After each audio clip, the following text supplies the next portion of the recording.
of Kenya pipeline by Uganda through the Uganda National Oil Company has sparked intense debate over national sovereignty in line with such a strategic asset. Is this a masterstroke of regional integration through the strategic acquisition despite concerns of a foreign entity influencing operational control of a Kenyan entity? KTN's Noah Kipkemboi reports on the high-stakes power play and why Uganda has controlling interest in newly privatized Kenya Pipeline Company. The bell-ringing ceremony for Kenya Pipeline Company IPO at the NSE signaled the start of trading of its shares. This marked a historic shift that will see two countries hold major stakes, Kenya at 35% and Uganda at 20.15%. Government of Uganda through Uganda National Oil Company was strategic enough to determine the amount of shares that will put her as a country in a proper position, strategic position in the management of the business of the Kenya Pipeline Company.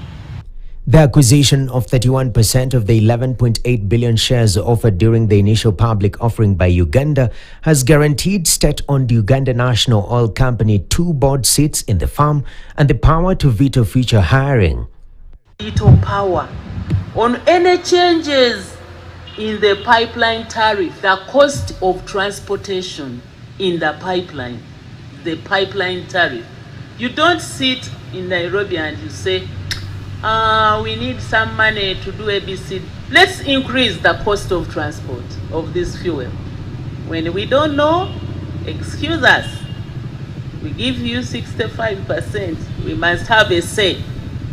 The Kenyan government is framing this as a win for the East African community, transforming a national enterprise into a regional powerhouse.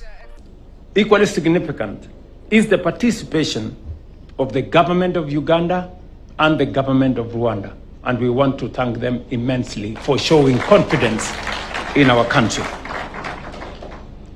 This now makes Kenya Pipeline a strategic national enterprise and a regional one at that, and reflects the deepening economic integration within the East African community.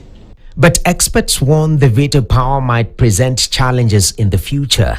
Given the fact that Uganda is right now developing or doing another pipeline that is going through Tanzania to the port of Dar es Salaam, the fact that we have given them veto power to the decisions that we make with Kenya Pipeline, my ask is, have we given them a conditionality that they must uptake their product, if not 100%, at the very least 90%, for as long as they hold these board seats and the veto powers in this company? Why?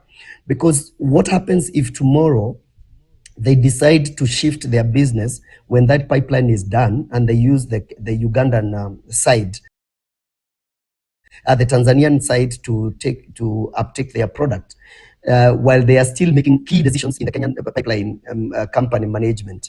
And already we saw it even in the during the G2G signing, where Uganda chose to go its own direction from Kenya. So it's very possible that different sovereign nations. So this is a matter of energy sovereignty, and it's very important that countries really be in charge of their own sovereignty. So having veto power brings in the possibility of having a foreign entity being able to block a particular direction that Kenya may want to take. For Uganda, the motive is survival, with 95% of its petroleum products imported through Kenya, thus making KPC a strategic asset to its fuel supply. Noah Kipkemboi, KTN. Thank you for that report, Noah Kipkemboi.